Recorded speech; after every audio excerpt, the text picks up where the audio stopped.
Morant with a running start. Elevate! Oh, it dunks! Oh, my goodness! Tie game in overtime. Gasol will turn his heat. It's gone! Memphis on top. 7-10 remaining. Conley now with three. Count it! A 15-point lead for Memphis. And Blake Griffin gets into it on the floor with Randolph. Hard to tell if there are any punches being thrown under there, but Griffin took acceptance. Adams going long. Morant!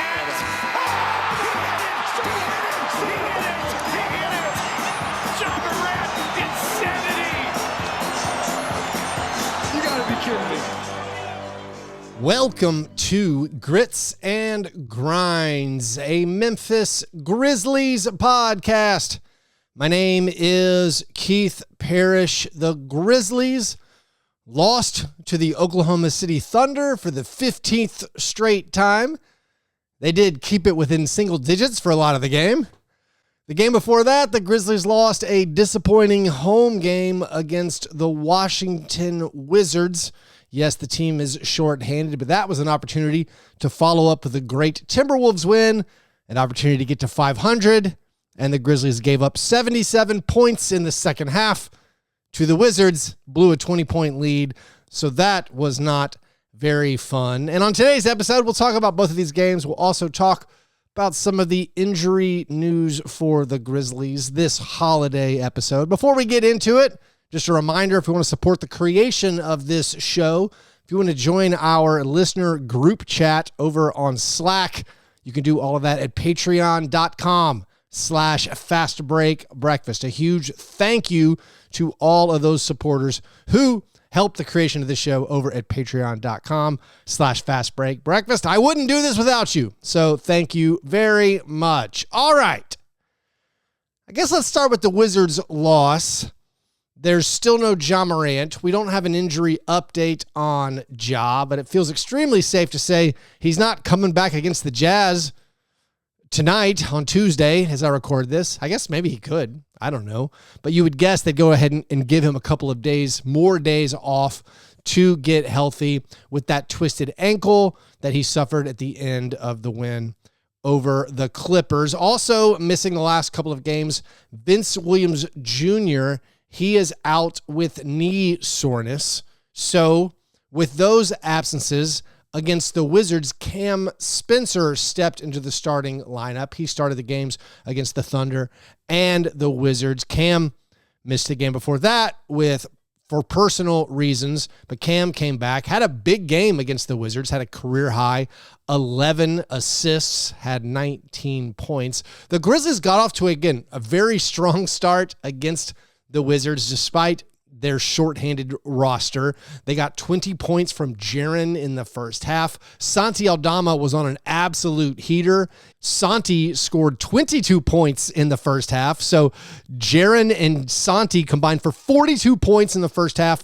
The Grizzlies score 68 points in that first half, lead by 15 at halftime. The 22 points, that's the most points that Santi Aldama has ever scored in any NBA half. Santi finished the game with 37 points, a career high for Santi. His previous career high had been 29 points, which he's done several times. He finally broke through that 30-point barrier, ended up with 37. That's the second most points for a bench player in Grizzlies franchise history. The most is 41 by Mike Miller. Santi also had 10 rebounds, so he joins Stromile Swift to be the only two players in Grizzlies franchise history with 30 points, at least 30 points and 10 rebounds off the bench. But despite Santi's 37 points, his career night, the Grizzlies get outscored in that second half 77-54. The Wizards outscore the Grizzlies 26-8 to finish the game. Jaren fouls out, does not finish the game. Also, I guess maybe the big story from this game could have started with this. Brandon Clarke got injured. Brandon Clarke left the game after just a couple of minutes with what was called at the time calf soreness.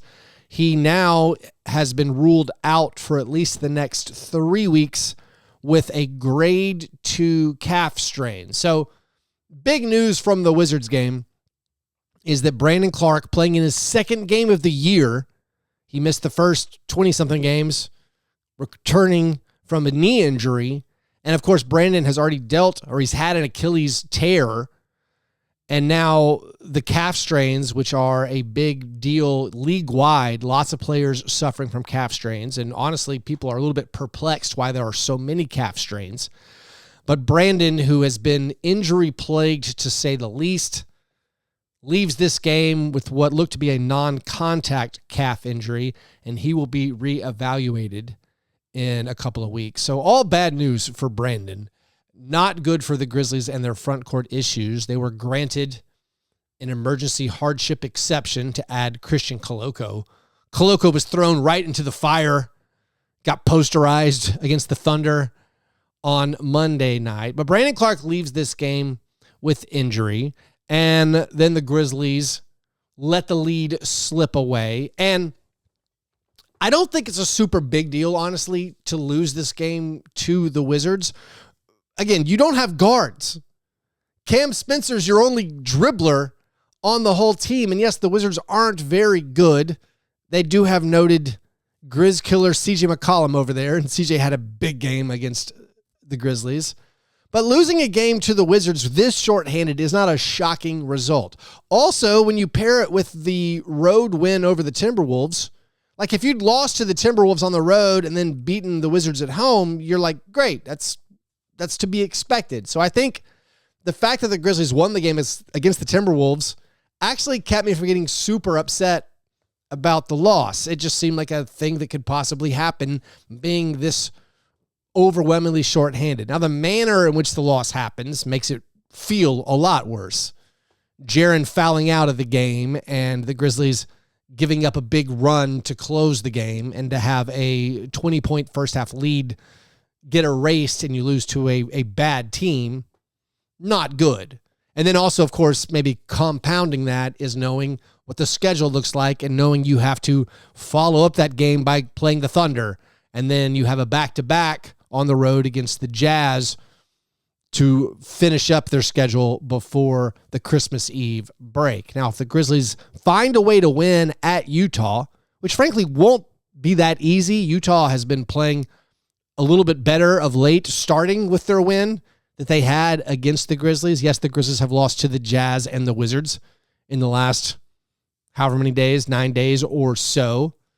The habit of beating all the bad teams hasn't completely worked out. They do continue to always lose to the good teams after the loss to the Thunder, which again, 15 straight losses to the Thunder.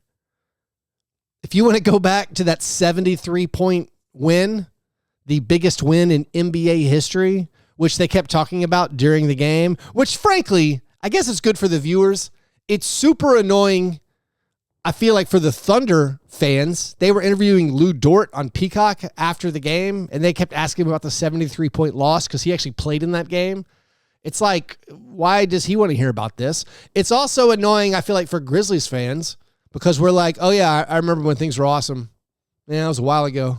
Things haven't been very good in a while. But after that 73-point win, the Grizzlies then won 3 out of the next 4 against the Thunder, which if you forgot, they actually lost the next game. After beating the Thunder by 73, 18 days later, they lost to the Thunder. But then they won 3 straight. And then after that, it's been all Thunder. 11 regular season wins in a row against the Grizzlies. And then, of course, they swept the Grizzlies in the playoffs last year. And if you look at the season in whole right now, the Grizzlies are beating the bad teams mostly and losing to the good teams. If you look at point differential over on the website Cleaning the Glass, against the top 20 teams in the NBA in point differential, the Grizzlies are 2-14. The 2 wins are against the Timberwolves and early in the year against the Suns. The Suns, I believe, are down to 16th in the NBA in point differential. So they're 2-14 against the top 20 teams. They're 11-2, the 2 losses being very recently against the Wizards and Jazz. They're 11-2 against the bottom 10. And none of that overly concerning because the big picture of the Grizzlies season is just the roster and player availability and the injuries that they are dealing with. And maybe this will be a constant. It certainly feels like a constant for the Grizzlies having to deal with the injuries. Ja Morant not being available ever. We hoped Zach Edey would not have the injury issues, but right now Zach Edey has injury issues. So the only constant seems to be that Jaren is here, and Jaren up and down. Jaren, Western Conference Player of the Week, which is kind of odd for a week where you lose to the Wizards. Usually this award goes to a team or a player on a team that went undefeated. I guess nobody went undefeated last week in the Western Conference. So Jaren's stats look really, really good.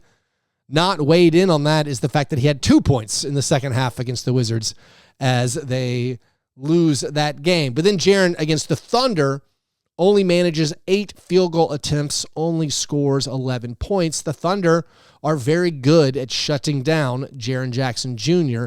They're able to use plenty of defenders, even if like Alex Caruso didn't play in this game. They have plenty of guys who can guard him pretty well on the perimeter. And then if Jaren drives the basketball, there's help. There's always help there. The Grizzlies are able to knock down three-pointers sometimes, and you think that might stretch out the Thunder's defense. In this game, the Grizzlies made their three-pointers. It was a competitive game because the Grizzlies made 18 three-pointers. Despite making 18 three-pointers, the Grizzlies still only managed 103 points. The Grizzlies last year also struggled to score against the Thunder. It's not a mystery. The Thunder are head and shoulders above every other team when it comes to defense, maybe when it comes to offense and defense. But the Thunder have a historically great, compared to the league average, a historically great defense, and you feel it when the Grizzlies play them. In the last 2 seasons, the Grizzlies average 102.6 points per game against the Thunder. By comparison, last year, in the regular season, they averaged 121 points per game. This year, they average 114 points per game. Against the Thunder, they average 102.6 points per game. Jaren struggles to score against the Thunder. He had a big game, I think in game 1 of the playoffs. I can't remember, but one of the games was big, but usually he struggles to score. He scored 17 in the first matchup this year. He scored 11 in this matchup just because he can't beat this defense by himself, and the team can't really get him in the position to score. Yes, he was only 2 for 8 from the field, but it wasn't like he was missing a lot of easy shots. He's being swarmed. And so I guess you would hope Jaren could perform a little bit better, even when the help isn't there. But against the Thunder, I don't have high expectations, so it was a tough ask for Jaren. And then there aren't other guys who can create their own shots. Jalen Wells, who had his double-digit scoring streak snapped against the Wizards, only managed 4 points for Jalen against the Wizards. He missed all 5 of his 3-point attempts in that game. So he had scored 18 points per game in his previous 10. This is Jalen. So 10 straight double-digit games where he averaged 18 points per game in those 10 games. And then he snaps the streak against the Wizards, only scores 4 points. And then against the Thunder, he got back in double digits, but it took him 16 field goal attempts to get there. Had 12 points on 5 of 16 shooting, missed all 6 of his 3-point attempts, meaning he's 0 for 11 on 3-pointers in his past 2 games. He also had 5 turnovers against the Thunder, so it was a struggle. Now, Cam in the start, the 19 points, 11 assists against the Wizards, kept his double-digit streak going. It maintained against the Thunder. He was only 4 for 11 from the field, but he did make 3 out of 6 3-pointers. Cam with 14 points and 8 assists against the Thunder. So I think Cam's good season rolls on. And this team, they got some boosts in unexpected places. KCP had a really big game against the Thunder. He did throw the ball away a lot. I guess the whole Grizzlies team did. They had 21 turnovers, but KCP made 5 out of 6 3-pointers to keep the Grizzlies within touching distance of the Thunder for a lot of this game. They also had these spurts where they made 3 threes in a short amount of time. There was one in the third quarter. Omax Prosper got involved. I mean, let's say a word about Omax Prosper. The last 2 games, Omax has been solid. I I think deserves credit for showing some flashes. Last year, he really struggled finishing on his drives. He has got that spin move to his left hand kind of locked down. If he ever gets a lesser defender on him, he makes it. But then he also has knocked down some three-pointers the past couple of games. He hit one against the Wizards, and then he was 2 out of 4 on threes against the Thunder. He made one, and then Cedric Coward had one, where it was the 4-point play where Jaren got fouled on the screen, and Cedric made the shot, and then Cam Spencer made a 3 in the fourth quarter. That cut it to a 4-point game. Like, this was a 4-point game in the fourth quarter against the Thunder because of the Grizzlies' 3-point shooting, because of the fact that I think that they rebounded pretty well, relatively well, for what was going to be expected in this game. But then they couldn't get over the hump. Part of it, and I know they're super shorthanded, but I guess it's worth talking about the rotation once again that the coaching staff did.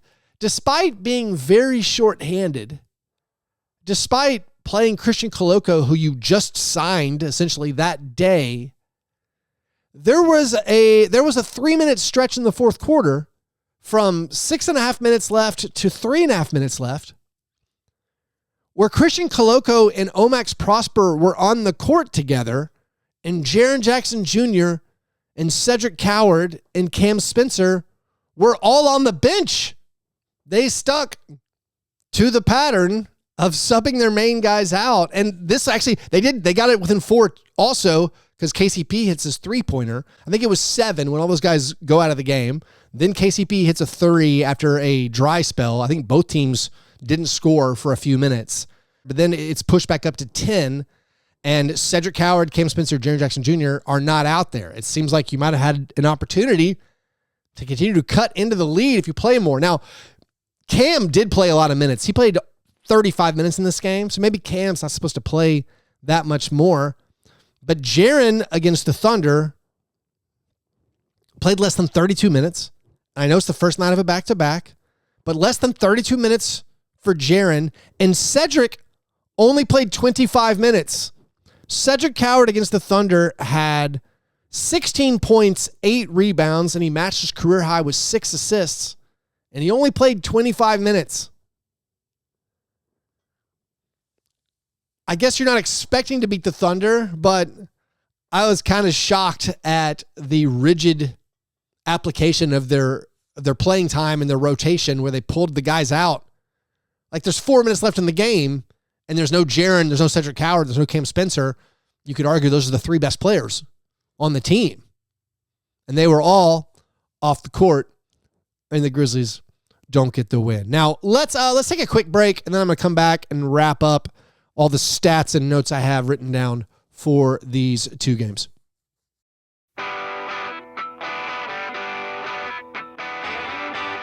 All right, so the Grizzlies were so shorthanded against the Thunder that G.G. Jackson played. By the way, I think I bespoke earlier. G.G. Jackson made one of those big 3-pointers. The final barrage of threes that cut the game to 4.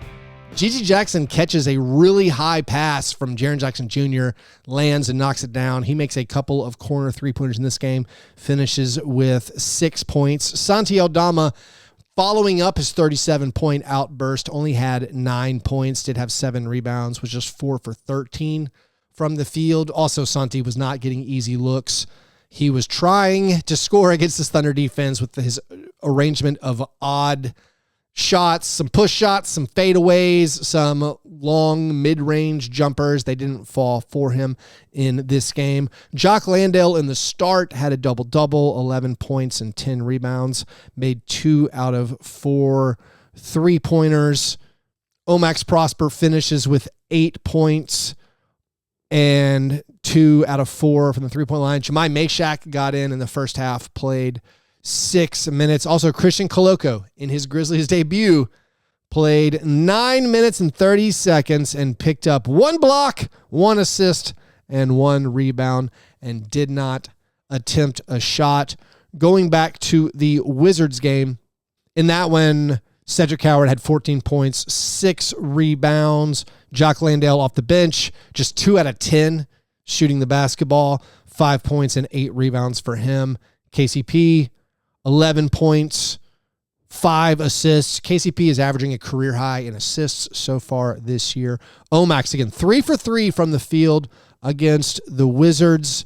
And then against the Thunder, he had 8 points on 3 out of 5 shooting. And now the Grizzlies play the Jazz in that last game. I mean, Kevin Love had 20, right? And Keontae George had 39 points. So the Grizzlies will try to get the win. And I think you feel okay if you get this win against the Jazz with where you are.